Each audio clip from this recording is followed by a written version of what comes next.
Tom, I want to give you a chance to address this article that came out over the weekend. And it was on our always reliable MSNBC. And they said that you took $50,000 in cash in a bag from an undercover FBI agent to help them win government contracts in Trump's second term. Look, I did nothing criminal. I did nothing illegal. Well, there you have Trump's border czar, Tom Homan, denying that he engaged in any type of corrupt act after a Washington Post expose accused him of just that. Last night on Fox News, he defended himself from some damning accusations that he took $50,000 from undercover federal agents. So we'll hear more of what actually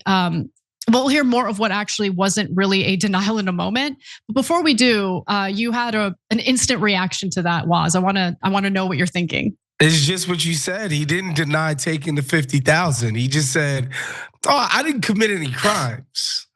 Not that I didn't accept $50,000 in a brown paper bag."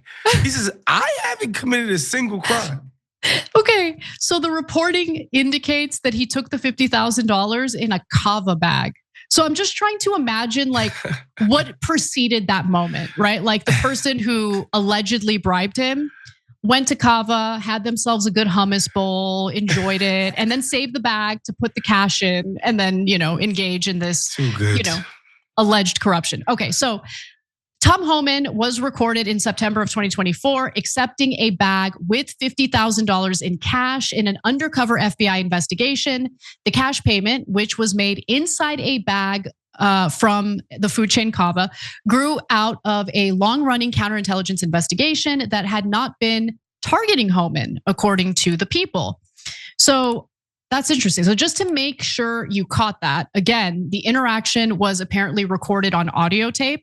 So Homan's encounter with the undercover FBI agents led him to be investigated for potential bribery and other crimes after he apparently took the money and agreed to help the agents, who were posing as businessmen, secure future government contracts related to border security, the People said. But after Trump took office this year, the Justice Department officials shut that case down. And I think that's the bigger story here. It's not that I don't think Homan should be held accountable, but the root of the problem at this moment is the fact that the Trump administration doesn't want corruption to be investigated. They shut this investigation down. So they claim it was because of doubts about whether prosecutors could prove to a jury that Homan had agreed to do any specific act in exchange for the money, even though it was on camera, and also because he didn't hold an official government position at the time of the meeting with undercover agents. I actually think that second point has some merit to it. If you're not already working for the government, it is gonna be hard to prosecute you. Let's just keep it real, okay? So we gotta be honest and fair. One person familiar with the case said the evidence gathered had not met all the necessary elements of relevant federal crimes, while another contended that the case was effectively ended prematurely before such additional evidence could be gathered. So that's also a fair point. Now, FBI Director Kash Patel, who's just really good at his job, and Deputy AG Todd Blanche put out a statement on Saturday claiming that the incident was fully reviewed, nothing to see here, and that they found no credible evidence of any criminal wrongdoing. Okay, but obviously this does raise some questions about whether Trump's administration was just trying to shield one of their own from facing prosecution over potential bribery. And in this interview with Laura Ingraham, Homan really didn't deny that he took the money. All he said, or all he claimed, is that he didn't break the law and that he couldn't possibly be a criminal because he himself is part of law enforcement. I'm sorry, I can't keep a straight face when I repeat that ridiculous claim. Take a look. Look, I did nothing criminal. I did nothing illegal. And there's hit piece after hit piece after hit piece. And I'm glad the FBI and DOJ came out and said that nothing illegal happened and nothing, no criminal activity. You're talking about a guy spent 34 years enforcing the law. I mean, I left a very successful business that I ran to come back and work for a government again. I'm back on a government paycheck. Not only did I sacrifice my family sacrifices, I make sacrifices every day. I got more death threats than anybody. I got a security team around me, but guess what? My kids don't, my wife don't. I mean, I haven't lived with my wife in months because I don't want her to be here right now with all the threats. So after all the sacrifices, after serving my nation for all these years, they want to come out and dirty me up. And it's not going to end. There's a hit piece on me every 2 weeks. But keep coming, because you know what? Tom Homan isn't going anywhere. Tom Homan isn't shutting up. And Tom Homan's going to keep doing what he's doing, because working with President Trump's the greatest honor of my life. We're making this country safer again every day, and we're going to keep doing it. Look, the thing that Tom Homan has working in his favor is that, like, when he gives these like rally speeches during these interviews, like, I know conservatives love it. It like really hypes them up. But like, I have to say, whether it's Tom Homan or Donald Trump talking about all of the sacrifices they made to be in the government, by all means, don't make any of those sacrifices. You don't have to be a government official. Like, you know, do you, boo? But come on, really? You haven't seen your wife in months because of threats? Come on. Okay, anyway. So obviously this does raise some questions about whether Trump's administration was just trying to shield one of their own. We're gonna get into a discussion about what's happened to basically law enforcement that is tasked with investigating corruption in government. Before we get to that though, thoughts from you, Waz? Just a couple of things. One, when he says that he's making a sacrifice and he's taking a pay cut, he's basically offering up a justification as to why it might be possible that he's taking bribes. Like, you're literally laying out the foundation for, like, look, man, money's tighter now that I'm working for the government.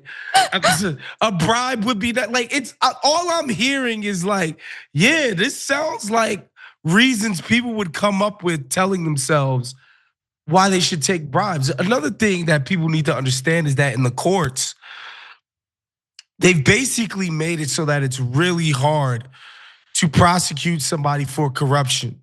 Yeah. Essentially, not only do you have to take the money, you have to follow through on the promise. So like, if you just take the money and run, and basically rip off the people that are trying to bribe you, that technically, Anna, doesn't count as corruption, which I think is just laughable.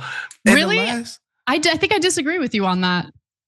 Look, I wouldn't do it. I wouldn't take the money at all because I just have moral qualms about that. Sure. But I do think you need to prove quid pro quo. You need to prove that, you know, you were corrupted and influenced by. But what if they tried and just didn't get it done? Like they just weren't. Okay, so in that case, I mean, if the individual, if the government official tried to carry out the favor, yeah, they should definitely face charges and be prosecuted for that. So I agree with you on that. But if they like took the money and did nothing at all, didn't even try, I don't know if you can really prosecute over that. And the last thing, because we did the story, I think it was me and John did a story where ICE is getting their brand new cars, like a new like paint job or whatever, or getting them wrapped. Oh, thank God. I was really worried that they would. ICE logos, like they wanted to look cooler. My God. And they spending millions of dollars with a contractor on this. Like that literally set a light bulb off for me, where this insane ICE budget, like they come out and say, oh no, this is because we're super serious about kicking 15 million out. Realistically, it's just a kickback program. That's all it is. All the detention centers, these cars, all of the sort of arm programming that comes with ICE, whether it be the cars and the customization or the detention centers, et cetera, et cetera. All of that is just more grift. A bunch of people who have connections to the Trump White House are gonna be getting kickbacks. You're right about that, but I'm not too concerned because, Waz, you got to give the Doge staffers credit. I mean, they're cutting government waste, so I'm sure they're on it. Yeah. And look, we're not going to have too much time to get into the finer details of this story, but I think it's worth mentioning that it was just reported by Not Us that the Justice Department had 36 lawyers fighting corruption full time. Under Trump, that has been whittled down to just 2. The public Shocking. integrity section is the latest casualty in the administration's attacks on Nixon-era good government reforms.